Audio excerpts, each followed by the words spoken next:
Fala galera, aqui quem fala é o Éder do canal Cortes de Podcast. Só aqui você tem os melhores cortes dos melhores podcasts. Se inscreva no canal e ative o sininho para ficar por dentro de todos os cortes e ajudar o canal, é claro.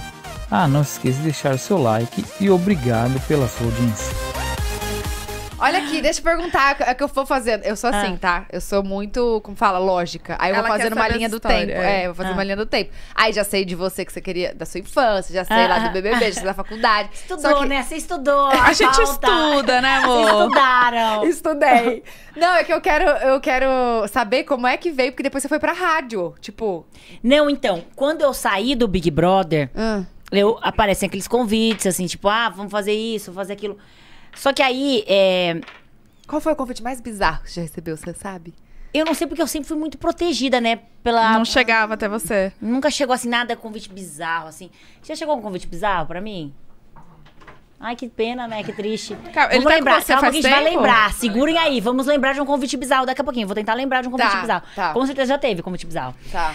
Mas aí o que acontece? Quando eu saí, eu precisava do empresário, né? Porque você sai, é o que você falou. Eu não respondi essa pergunta que você fez, né? Agora que eu tô lembrando que eu não respondi.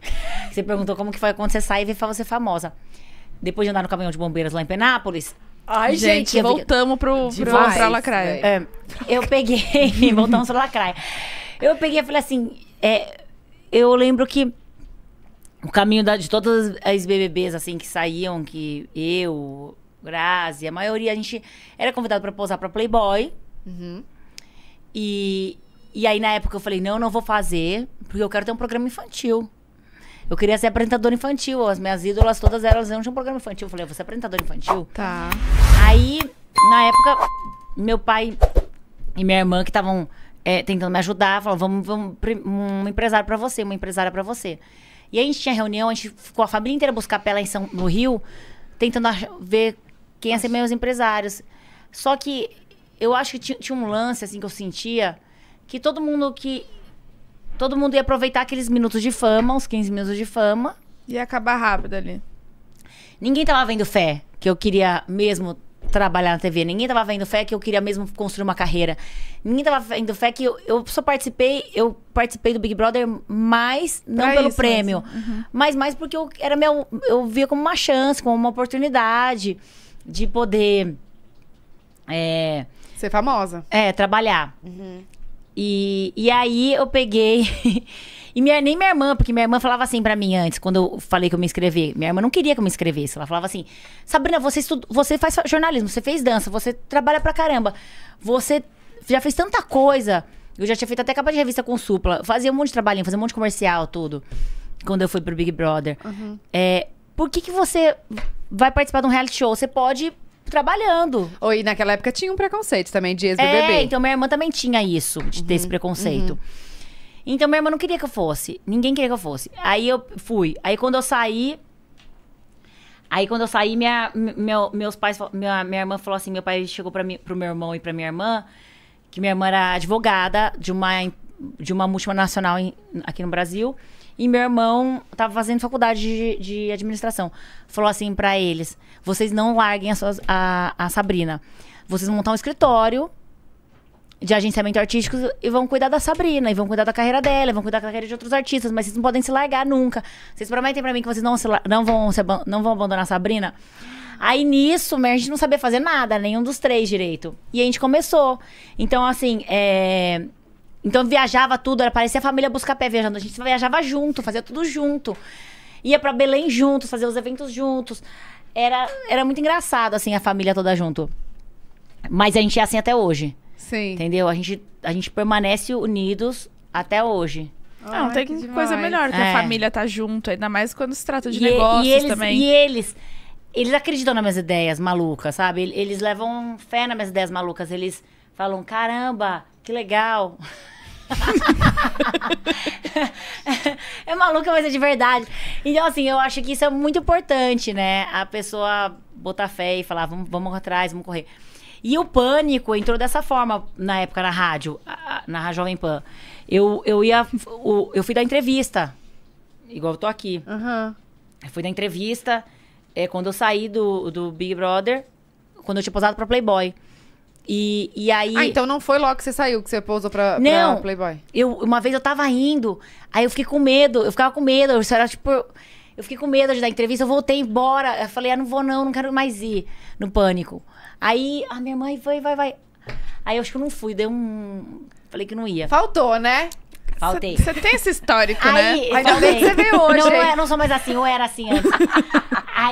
Aí depois eu falei assim, não, agora essa vez eu vou ter que... Aí eu fiz a Playboy, eu falei, vou ter que ir. Eu tinha medo porque eles eram engraçados, eram polêmicos, Só que aí eu sempre gostei de humor e eu gostava muito, assim, né? Aí eu falei, eu vou lá dar entrevista. E nessa época eu tinha sido chamada pra fazer uns testes pra uma novela da Globo. E tinha sido chamada pra fazer também participação, assim, em um programa de lá da casa. E trabalhar como estagiária, já que eu fazia jornalismo, né?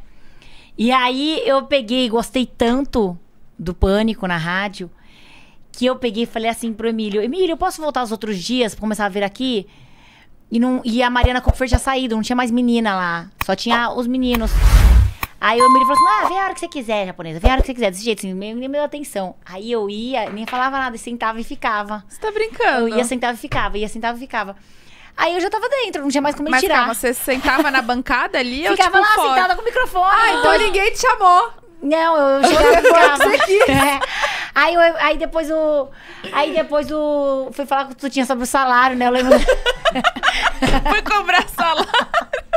Aí tu tinha, japonesa, sua folgada. Você vem aqui, vem ficando, não sei o que, né? Aí eu falei pra minha irmã, Karina, e eu tinha visto que estavam procurando uma mulher, saiu no jornal, na época era jornal, não era na internet. Estavam em dúvida entre eu pra fazer o programa, talvez o programa fosse pra TV. E eu tinha visto essa notícia que tinha saído. Que estavam em dúvida entre eu, a Dercy Gonçalves, da minha idade também, e a Fernanda Lima e a Daniela Sicarelli. Aí eu falei assim, gente, eu vou me empenhar, então eu vou lá nessa rádio, vou começar a ir lá todo dia. E aí eu comecei a ir lá. E aí o programa, depois de alguns meses, foi pra TV. Aí eu já fui com um contrato pra TV. Foi pra Rede TV. Só. Mas a gente também estreou na Rede TV sem saber quanto tempo ia ficar. Sim. Quanto tempo ia dar certo. A gente tinha um patrocinador, e assim que acabasse o patrocínio desse patrocinador, talvez o programa saísse do ar, porque a gente não tinha dinheiro pra continuar. E aí virou um fenômeno, Quanto tempo de rádio?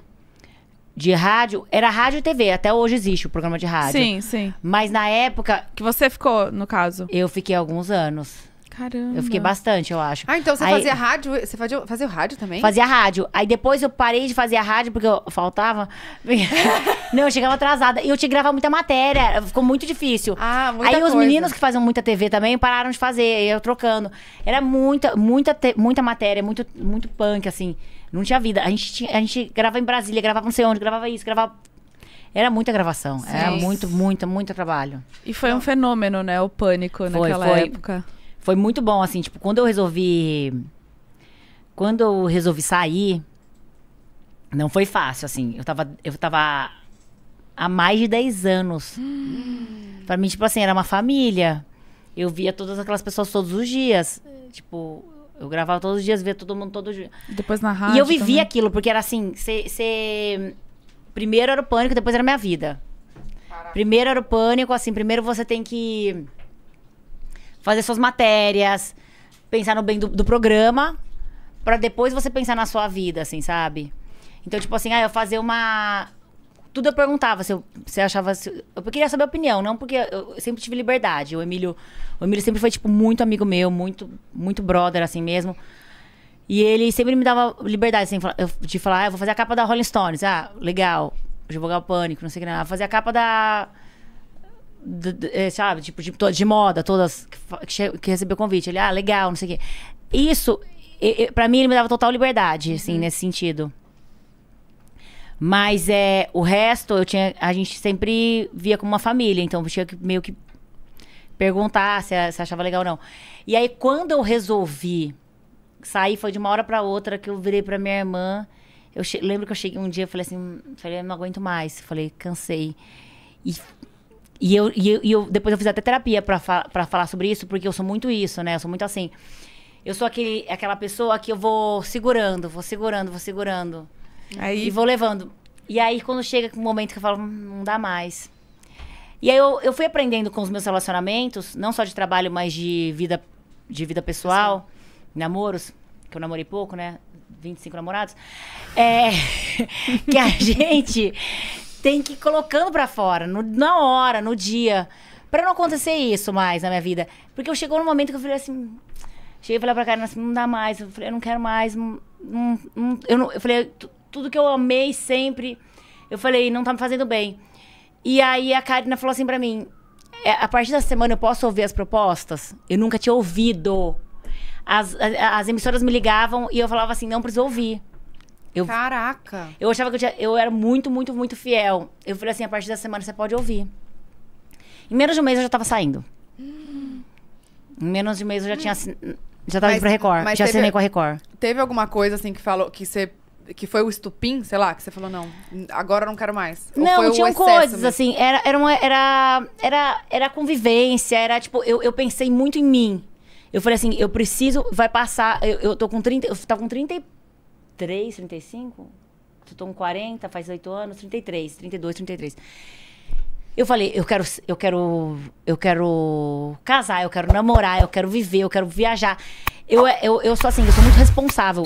Apesar de ter essa coisa que eu tava brincando de faltar, eu sempre fui muito responsável com o meu trabalho. Tipo assim, com as marcas que eu represento, com todas as pessoas que eu tô junto. Eu sou muito responsável, assim, emocionalmente também com as pessoas, sabe? E por isso que eu nunca nem ouvi outras propostas. Mas dessa vez... O que eu tava falando que eu esqueci? Se teve alguma coisa. Ou, tipo, você falou que foi o que você foi acumulando. Mas é que eu acho que também a gente já tava evoluindo. E querendo ou não, o programa ficou um pouco... Não foi, não. Eu saí bem antes disso tudo. Faz 8 anos que eu saí. Eu sei, mas a gente... Ah, é verdade. Quando eu saí... Quando eu saí, o Pânico tava super no auge, assim. E quando eu saí, eu peguei e falei assim, eu quero fazer... Ah, lembrei. Vocês estavam perguntando o que eu queria fazer. Eu peguei e falei assim, eu quero viajar, eu quero fazer tudo que eu tenho vontade de fazer. Porque até quando eu tava dentro de um voo, por exemplo, a gente tava indo, nós 3 amigas, indo pra Noronha. Se me ligassem e falassem assim, Sabrina, apareceu uma entrevista pra você fazer. Tem que eu fazer. descia na hora do avião, Caraca. ia pra entrevista. Então eu sempre fiz isso com a minha vida. Eu sempre colocava o trabalho em primeiro lugar. E aí eu falei assim, eu preciso ter uma vida, eu preciso fazer minhas coisas, eu preciso ter o meu programa, sabe? Ser dona da minha vida, ter o meu programa. Foi aí que eu assinei com a Record pra ter o programa da Sabrina. E foi pra mim, assim... Eu fui muito bem recebida, eu fui muito bem abraçada, eu fui muito bem... Eu me senti muito amada, tanto na minha saída quanto na minha chegada lá na Record. Tá, e pelo público também, pelas pessoas, assim, sabe? De todo mundo me dando força, todo mundo... Sim. Mas, assim, eu sempre tive isso de ter relacionamentos longos também. Sim. Né? Por exemplo, até com a Brahma eu tô, gente, é uma vida.